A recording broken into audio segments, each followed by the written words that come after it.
waktu kejadian tu kan, kat KM first time jumpa Abang Saiful Apek.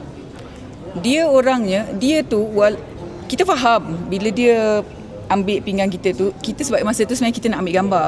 So dia tu macam abang-abang sangat. Jadi kita pun rasa selesa, dia tak ada gatal langsung. Itu pasal kat KM pun macam, okey macam ni kan. Adik sini. Lepas tu kita pun panggil dia abang, dia panggil kita adik. Jadi lepas tu dia suka nasihat. Jadi kat KM memang suka. Tapi benda tu bukanlah apa sangat. Kita kan ada alas, ada baju kan. Tapi bukannya lebih-lebih pun dipegang untuk nak ambil gambar masa tu. Itu je. Spontan. Kalau reka-reka sekarang kan macam-macam boleh buat kan, tapi itu betul-betul spontan. Waktu tu pun video yang kita ambil story yang jadi terus dia macam tu. Dia manusia kan, so kita memang tak lari benda-benda macam tu kan. Lelaki nampak perempuan, benda tu normal. Tapi tinggal lagi tu Kak KM cakap, kita selesa sebab dia tak gatal. Kita tahu tengok orang tu gatal ke, ada nak ambil kesempatan yang kita pun.